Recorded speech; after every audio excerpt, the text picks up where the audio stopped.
Russian authorities say they've succeeded in slowing the wildfires raging in Siberia and plan to extend their efforts into more remote regions today. Almost 40,000 square kilometres of forest land have been affected, and smoke from the blazes has drifted to Alaska and parts of Canada. Our Moscow correspondent Steve Rosenberg has travelled to the remote Irkutsk region of Siberia and sent this report.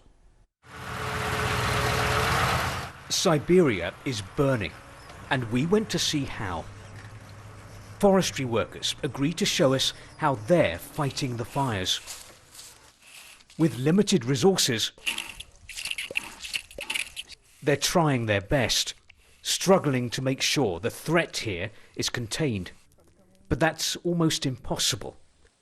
In this Siberian forest, I saw new fires appearing out of nowhere.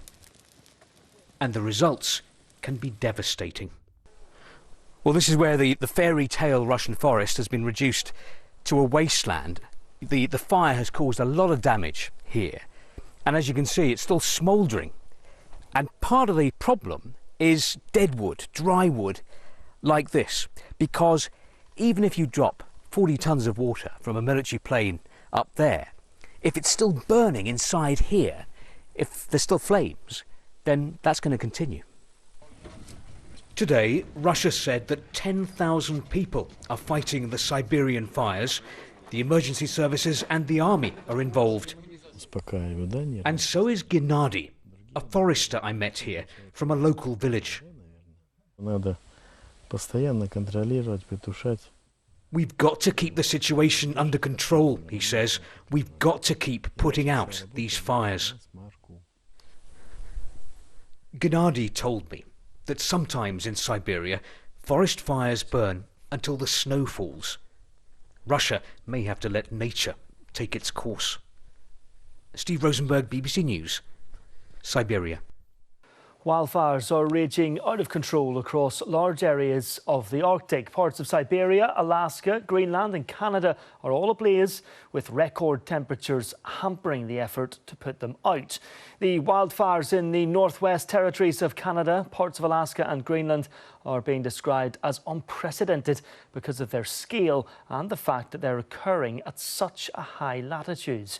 Huge areas of Siberia in Russia are also being affected, with a state of emergency being declared in several regions. Sky's Ashish Joshi reports. Dense, acrid smoke as far as the eye can see. The cause? These wildfires raging across almost 3 million hectares in Siberia. They've been burning for days and show no sign of slowing down or burning out. Russia's President Vladimir Putin, heavily criticized for a slow response to the crisis, has called in his army. The forecast is rather worrying for us. We do not expect rains that would significantly change the situation. A joint operation by the aviation and ground emergency forces has managed to contain fires raging in the Boguchany area. Summer wildfires are common in this part of the world. But record seasonal temperatures, strong winds and tinder dry brush have made this year's much worse. And the scale is frightening.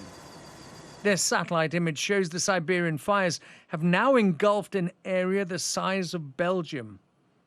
And NASA's cameras show a much wider region inside the Arctic Circle under threat, with fires raging across Alaska and Canada. It's forced 5 regions in Russia's east to declare a state of emergency. Entire cities have been shrouded in thick smog, reducing visibility and making breathing difficult. The smoke from violent fires is relatively toxic because it includes benzopyrene, the specific carcinogenic element, substance. Also, inhalation of the smoke from forest fires, especially if it's dense, can cause lung diseases. When Moscow was covered with the same density haze from forest fires, there were 50,000 premature deaths. And it's not just the immediate threat to the region's people and wildlife that concerns environmentalists. They're warning of an ecological disaster. Carbon dioxide stored in the dry peat is released as it burns, and the soot is trapping heat in the atmosphere, further accelerating global warming. As Siberia burns, the damage continues to spread way beyond Russia's borders. Ashish Joshi, Sky News.